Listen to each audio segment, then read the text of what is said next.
Okay. Hello, room that has no one. Hello, study desk that has no one there. Hello, Joe. Hello. Of course, there's nothing on this, but there's no one on my study desk. I put it on the study desk. Okay, so I was just checking to see whether it's actually recording because I couldn't see the light flashing. Anyhow, how are you? I am fantastic. Brilliant. Do you think you still remember the stuff that we covered last week? I remember that the digestive system has a lot, and when I say a lot, I mean a lot of cavities. Uh-huh. Like the oral cavity, Mm-hmm. thoracic cavity, and abdominal cavity. Yes.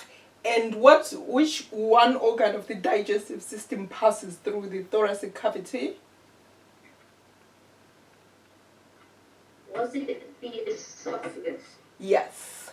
So do you want to quickly go through the stuff that we covered ever so quickly, just so that you know, if we start with your bolus is at the back of your throat. If the bolus is at the back of your throat, then can you say the scientific? Pharynx. Oh no, I meant when it goes down. Peristalsis. Yes, so it goes down the esophagus using a process called Peristalsis. Uh-huh. Where it contracts, relax, contracts, relax. Fantastic. Yeah. Da. And then, as it comes here in this area, what then happens? Oh yeah, when it comes here, the epiglottis is like, okay, that is not it, so it closes. To make sure that your lungs aren't irritated, and you also don't choke. The epiglottis says that it's not air, so it closes to make sure that the food does not irritate the lungs. Yep. And then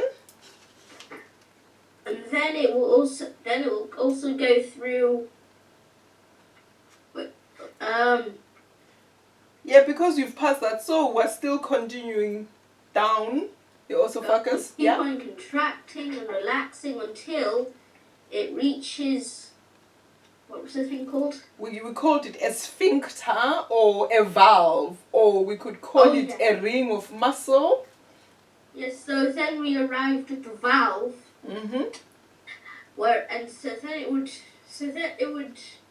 So then it would open to allow the food to go in, and then it would close to make sure that the stomach acid does not go up. Yep. And the food does not go up. Yep. Along with acid. Yep. And because of the acid, and the food goes up, you already know what happens. Yes. Fantastic. And also the other thing, you'd remember why the epiglottis closes to allow air into the lungs. So that valve also closes to stop air going into the stomach. Because you remember we have food and air, so these two things need to go to the correct places. What happens if the air goes into the stomach? Excuse me, your stomach will become, what have I just done now? Burp. Yep. So your stomach will try to get rid of it by burping, but your stomach might become distended, which means it becomes big. You remember you were saying the stomach is the size of a fist? When it doesn't have any food, it's the size of your fist. Yes. And then obviously as you eat food, then it expands to allow the food to come in. So if you were not eating food and you're just swallowing air, the stomach will still expand.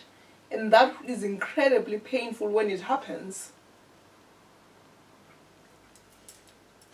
Also, did we mention that the reason why the stomach can expand from that size of a fist to a big vesicle or a big receptacle really that can contain food is because inside the stomach, if you were to take the stomach and cut it open, It looks like it has ridges like this. You understand the word ridges? Pardon? Oh, ridges. Yeah. Yes. And those ridges are folds. So it means that it contracts on itself, forming ridges like that. And then as you eat, these ridges iron out. For example, say if this was the size, and then when you eat, the ridges open up like that. Okay. So it's like an elastic. You can stretch it, and or if you're not stretching it, it just goes back to its relaxed position. But these ridges are important to remember, and they are found inside the stomach. If you were to cut it open, then you'd see, and it was empty, you'd see the ridges. I would not want to see what it looks like when it's full. Well, when it's full, But remember, if you were swallowing air, it means the ridges as well will relax, and the stomach will expand, and the body will try to get rid of that air by two ways, either through the oral cavity or the anal cavity. Oh, you mean Yeah. So now we just need to, we need to also look at what can go wrong in the esophagus, because we know that the esophagus is a tunnel that carries the food bolus from the mouth to the stomach. And if we quickly look at the diseases of the esophagus, you can actually think of some of them. You can already know.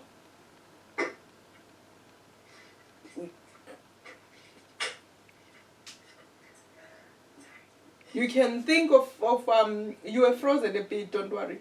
That's why I was a little bit confused. You can actually think of some of the diseases because you've already mentioned some of the things. For example, if that valve, you already said the acid can go up, you remember? Or the food can go up if this valve wasn't working. Yes, Joe? Wait, is the valve part of the esophagus or the stomach? The valve is part of the esophagus because it's the ending of the esophagus. So if you look at the esophagus, it starts at the pharynx right there, and then it ends at the valve there. So it is a tube, isn't it? So some of the diseases that can happen in the esophagus is that if this valve doesn't open, what do you think will happen if the valve there doesn't open? If it doesn't open, then the food won't be able to get in. Yes. So if there'll be a pile-up. Yes, there won't be a pile-up. So what do you think will eventually happen to that pile-up? It can't just remain there forever, can it? Or do you think it can? If it remained there forever, you would just have a weird feeling. Yeah, but so how will the body then try to get rid of that pile-up if the valve is not opening? If it has anything to do with the mouth. Yeah. Oh, you are frozen a bit. You are frozen. If it has anything to do with the mouth? If it has anything to do with the mouth, please nod. Yes. So all of it just comes up. Undigested, remember, it's just exactly as you ate it, but in a bolus form, undigested. So it means you're not having any nutrients at all. You're not having any water. Because remember, the digestive system allows us to digest food in order for us to absorb nutrients and water. So if nothing is going in there, it means you are not getting your nutrients and your water. And what do you think will eventually happen if every day you eat the food and it sticks there, comes up? What then happens? Since you don't get any water, you would die. Yeah, and also nutrients as well, because you are really starving all the time, aren't you? It's because found out. I don't know if it is true. But I think, well, the dad told me, that you can survive longer without food, but you survive shorter without water. Yes, it's true, because your body can start to break down its own fat and muscle in order to provide you with nutrients. Because remember, the food we eat. Muscle is protein, isn't it? Yeah, but the bones need muscles and muscles need bones. Absolutely, yes. So if you start breaking all those down, eventually there is nothing more to break down and you will die. But then, as something to compensate for starving, the body will start to use up its own components, what it already has. It's similar to you. When lockdown started, you looked at everyone in the family and you approached me and said, well, you are a scientist, can you teach me science? So that the body does exactly that, doesn't it? In that it looks around and says, well, there is nothing coming in. Where can I get the proteins that I want? Where can I get the fats that I need? Where can I get the carbohydrates that I need? And all of which is already available in the muscle and fats that we have in the body. So all those things get broken down in order to make the energy that it needs. Does that make sense? Yes. But you can't do that forever. You look a bit lost. No. When you said that, I was thinking. I was imagining what it would look like when you have absolutely no fat and no muscle, and then all I saw was I didn't even see any skin. Well, the skin will remain, but you'll just be skin and bone, literally. And okay, you'll now absolutely be starving. I preferred it when it didn't have any skin, but when it has skin, it looks as though it's a mummy. It looks as though it's a mummy with all of the the wrap. Yeah, all of the wrap just removed.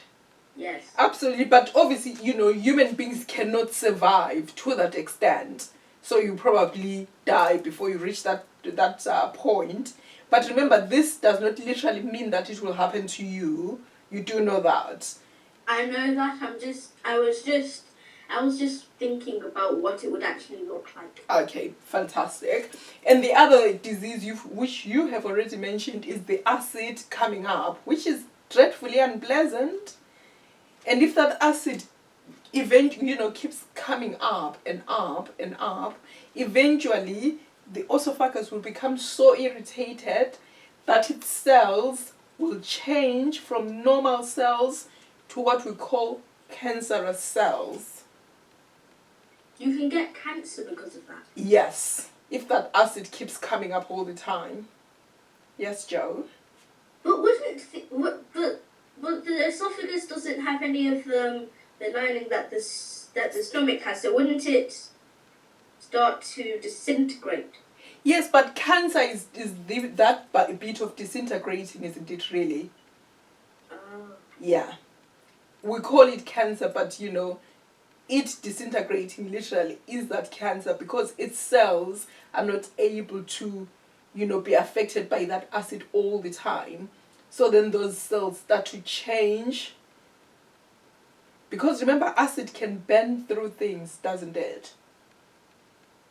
Yeah, some acid is more dangerous than others. Yes. So citric acid is not. Yes, some acids, like you say, are not that dangerous, but some are. But if you think about it, if you are constantly in acid and you have no way of protecting yourself, then eventually you will start to fall apart, which is exactly what happens to the esophagus. But when it falls apart, it actually becomes cancer. Oh. Yeah.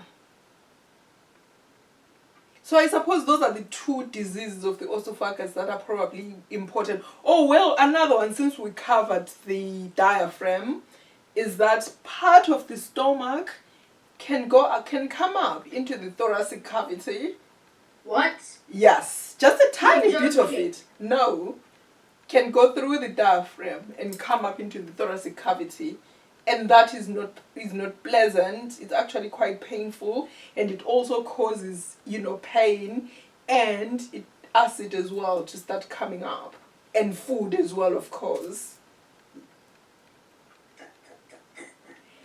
Anyhow, so now shall we look at the stomach again? Just briefly go through. I think we have covered a few bits, such as that it has the ridges that we talked about, Yes. which allow it to open up a bit more so that the bolus can come in. And then once the bolus is in there, the stomach then starts to do its job. And its job, remember, is to break down the food, cause it to be digested. And also get rid of any bacteria that might have come with your food. Yes, absolutely. And you remember we did talk about that in the stomach, and actually in both cavities, even in the oral cavity, we have what we call a mechanical process of digestion, and if we have mechanical, we also have do you remember? Chemical. Oh. Shall we just quickly cover that again? So the mechanical process in the stomach is when your teeth are tearing food down, grinding it down. Wait, you just said in the stomach. Oh, sorry, in the mouth. Fantastic, you are listening. So in the oral cavity, the mechanical process is the tearing, is the work of the food and the tongue mixing that food, breaking it down, tearing down, and the chemical process. The chemical one is the enzymes. Absolutely, yes. And saliva production, of course. Yes. Yeah. And then in the stomach, similarly to the mouth, we have a mechanical and a chemical process. The mechanical process in the stomach is the stomach itself churning the bolus. You remember we talked about churning? Yeah, like churning butter. Yes. And then the chemical process is the secretion of digestive juices. I think we covered that a little bit, yes. And we say digestive juices will have enzymes and proteins, and we talked about how and we'll have enzymes and acid, sorry. And we talked about how the acid also activates some of the enzymes. Do you remember? Oh yeah. Oh yeah, go on. Did you want to? No, I do remember that. Okay, yeah, talk about it a little bit more. I do know that they can that if they were always active, Yeah. they could do something wrong. Yeah. I don't know. Wait. So,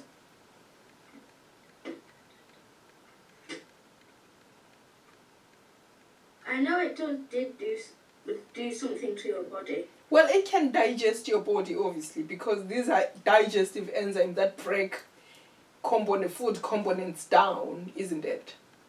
Okay. And we've already talked about that. Isn't that something that could go wrong with the stomach? Yes, it is something that could go wrong with the stomach as well. But at the moment, we're just looking at, what can be, what is going right. Okay. So then you produce the digestive juices, which have acid. Do you know the name of the acid in the stomach? It's okay. Do you want to know? It's HCl. It's called hydrochloric acid. Oh, I've heard of it. You've heard of it. I thought you might have. And it's on the periodic table. It is, yeah. Okay. Hydrogen and chloride are on the periodic table. Joe. So then that acid which you produce activates the enzymes that you need to break down proteins, for example.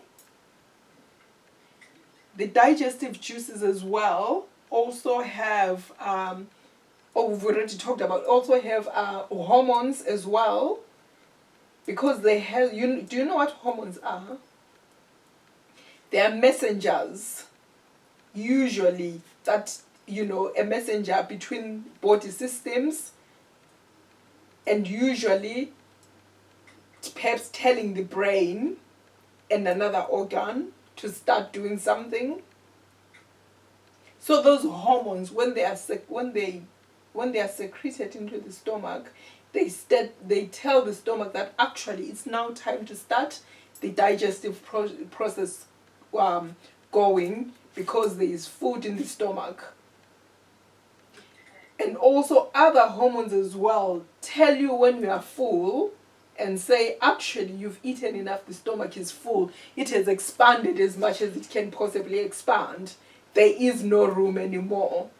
Then you feel full, because there are hormones that do that. Does that make sense? Yeah, and then there's that. Oh yeah, go on. Let's say that you're eating at a restaurant where there is some really, really happy, active music. Mm-hmm. It could actually distract. You could actually ignore the messages from the hormones are sending, and then you'll just keep on eating and eating and eating.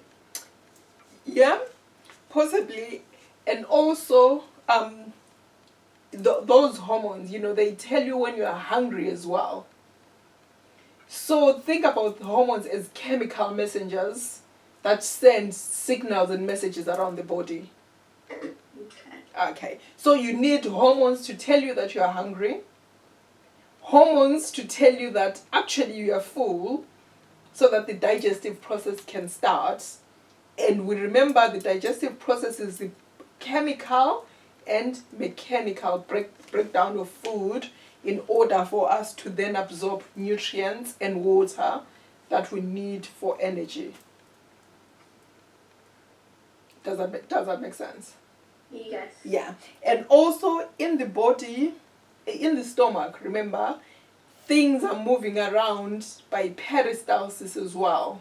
So peristalsis essentially happens throughout the esophagus and the stomach as well.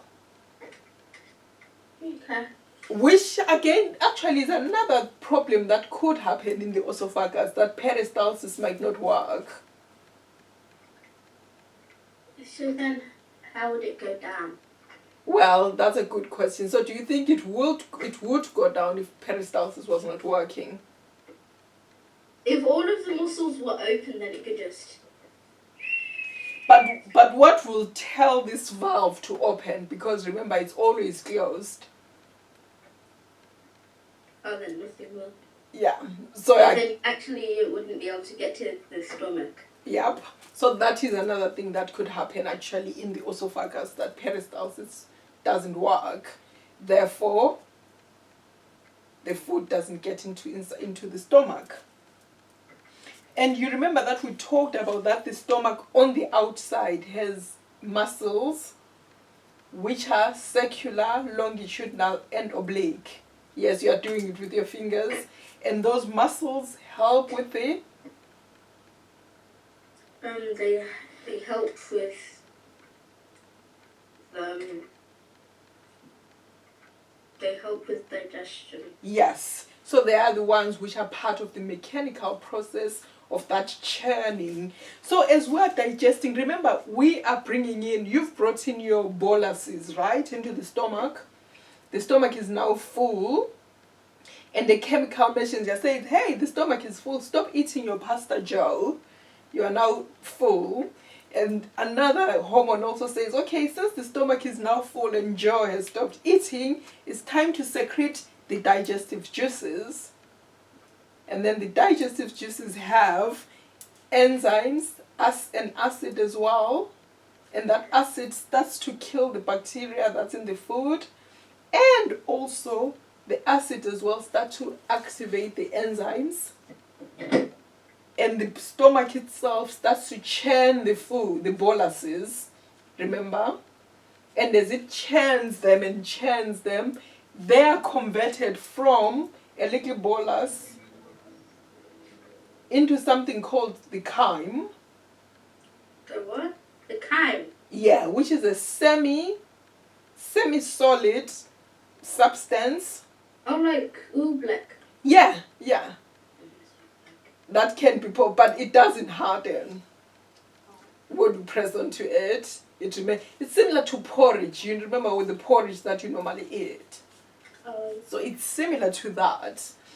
And that chyme literally is partially digested food, because remember, we have enzymes that start to break these food components down. So that chyme is partially digested food with water.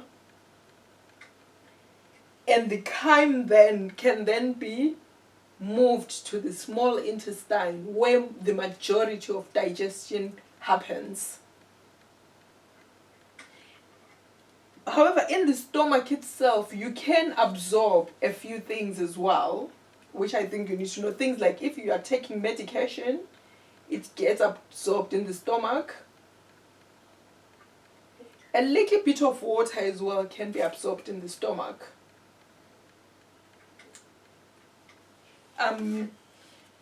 Okay, I wonder whether I want to stop here or whether you want to continue on to what happens then when the chyme moves to the small intestine. Or shall we look at the diseases of the stomach? Okay, can we look at what happens when the chyme goes into the small intestine with the remaining minutes that we have? Okay, first of all, do you want to just quickly run through what happens once the food gets into the